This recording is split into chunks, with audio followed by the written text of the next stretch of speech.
everybody. I recently had some new blood work done by my low-carb friendly doctor. My previous blood work had been taken about 10 months ago by my doctor who was not so low-carb friendly. And I ended up firing that doctor and getting this new doctor who ordered this new blood work. And I thought, you know what? Rather than making a whole blood work video, I'm going to kind of break up the blood work into the things that I am kind of concerned about, and not just because of a number on a blood test, but because I'm having some symptomology. And also the numbers on the blood test are backing that up. So I'll try to remember to put this up in the cards.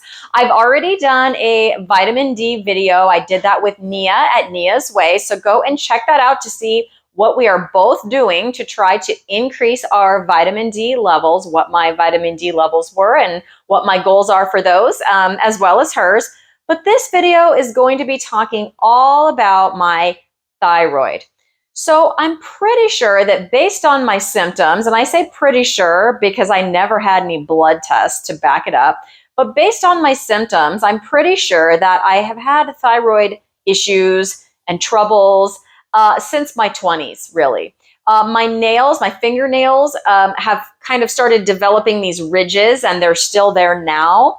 And my energy levels have just been in the toilet, very low energy. Now that could be for a few reasons, right? Like at that time in my life, I was doing some restrictive eating patterns. So obviously that would lead to low energy. And then trying to keep on top of that low energy with caffeine, which also doesn't help. And so there were several things, also notwithstanding, like in my college years, I was working 3 jobs and a full-time student and things like that. So obviously, some low energy. But I've always been that person that just, when I get tired, I've got to go take a nap. Like I just don't have a lot of energy. And it's like this sluggish feeling, and sometimes to where my eyes are literally closing. There were many days, if you don't know me, I'm a teacher, and there were many days driving home from school, which is maybe a 10-minute drive, where I would literally have to, like my eyes would want to close, like I'm falling asleep at the wheel and it's 3 p.m, because my energy levels were so low. And so finally, when I went carnivore, I thought I'm going to have some blood work because I just have started thinking about and kind of implementing a lot of different health strategies. And I thought, let me get some blood work and just check these things out. And so I did request that my thyroid be tested. I did not request specific thyroid tests because I had already requested a couple of tests from this former doctor of mine, like A1C and fasting insulin, that she did do, but she was reluctant to do. She gave me some pushback on. And then when I requested my hormones to be tested, she flat out refused. And so I didn't request specific thyroid tests. I just said, I have this low energy. Will you test my thyroid? And she did. And so I'm going to pop up here, like the numbers that I'm looking at. If you see me looking down, it's because I have my numbers here in front of me.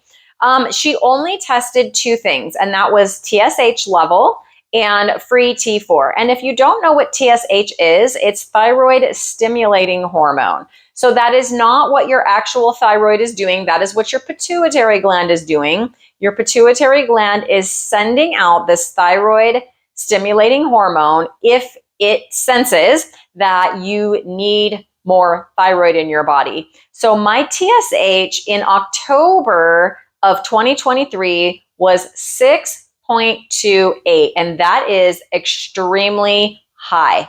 The reference range on that should be anywhere between 0.40 to 4.50, and some thyroid specialists would even narrow that range in further, saying that even 4.50 is too high.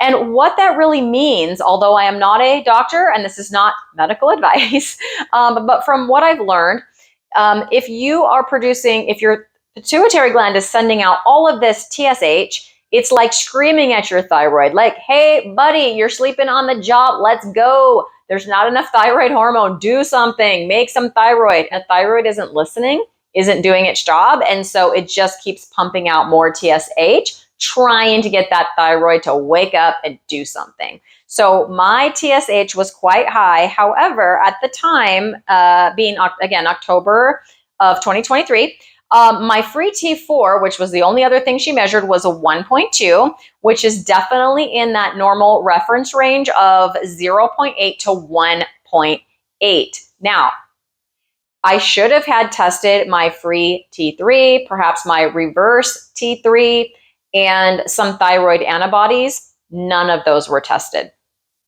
And I was still feeling all of these symptoms. And so after I took that test or got that blood work, what did I do? I thought, well, I've heard all these doctors like Dr. Elizabeth Bright, Dr. David, I think Brownstein is his name, talking about iodine and how the thyroid needs iodine. And so for like 4 to 5 months, I included iodine in my diet with the drops. I did the 2% drops. I started with 2 drops, and by the end, I was doing like, I don't know, 6 or 8 drops a day, and no difference in my symptoms, none. I felt the same amount of tiredness and sluggishness, especially in the afternoons. And I thought, okay, this just isn't working. And so I like to test kind of one thing at a time, right? Like I don't want to do 2 things at a time because then I don't know which one was working or if it was really both of them together or what it was. And so for temporarily, I ditched the iodine supplement and I bought a beef thyroid supplement. It was the only one I knew about. And it wasn't a lot of thyroid. And then it also had some liver in there, but I took that for maybe a few weeks, maybe 3-4 weeks. And I did start to feel a little bit better, like not great, but a little bit better when I would take that.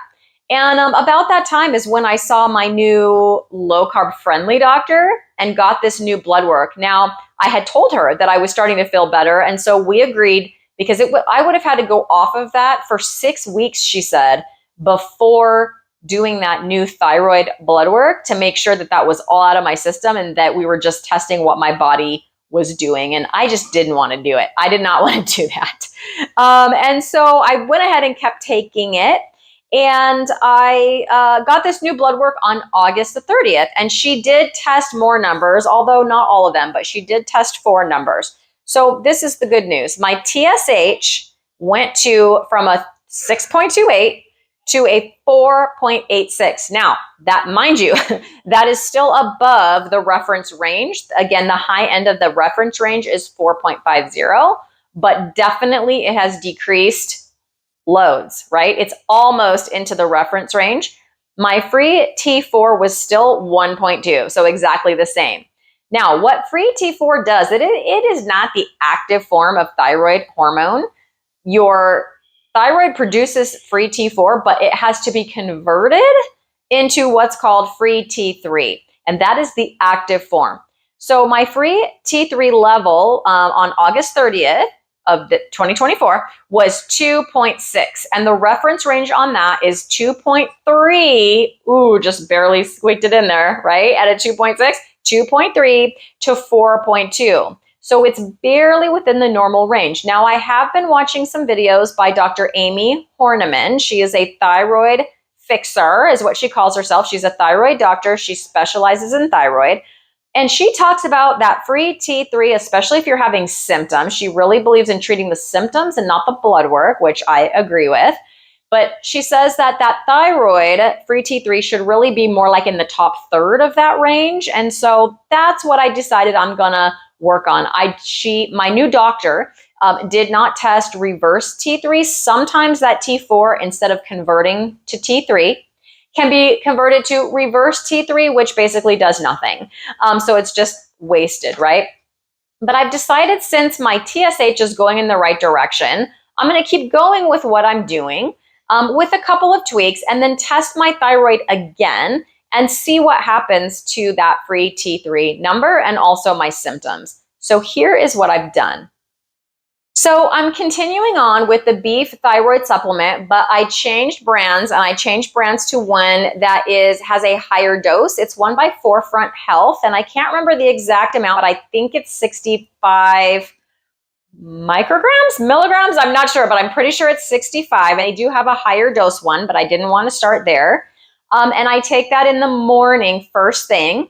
And the advice is to take that in the morning first thing and then not put anything else in your stomach for 2 hours. So I've been doing that, as well as I did put the iodine back in. So now that I kind of know what my numbers are and that my thyroid, I think, is hopefully moving in the right direction, and that I have started to feel better and a little bit more energy, I'm also adding in that iodine back in. It's the 2%, and I started again at 2 drops since I hadn't taken it for a while, and I've now upped that to 3 drops. I'll up it again to 4 drops, and we're just going to see how my symptoms are.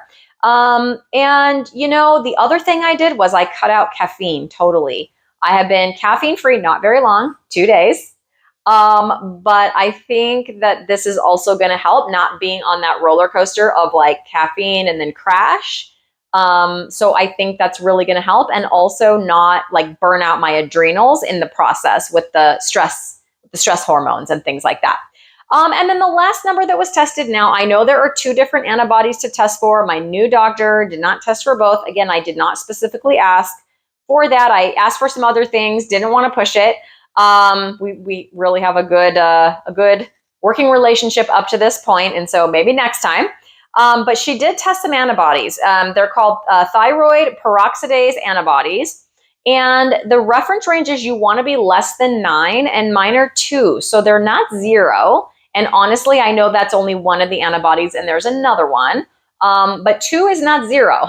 So if I cannot fix these symptoms with the steps that I just told you, then I will probably take some other steps to address these antibodies. But right now they are very low, and I'm going to keep my eye on them. I'll continue having them tested. And if they do start to increase, also, I will take some steps, because I definitely don't want my thyroid getting beat up by a bunch of antibodies. I want to keep my thyroid hopefully working well, so that my metabolism and my energy levels are working well. Let me know in the comments below if you have any thyroid issues that you are trying to handle, and maybe how you are handling them.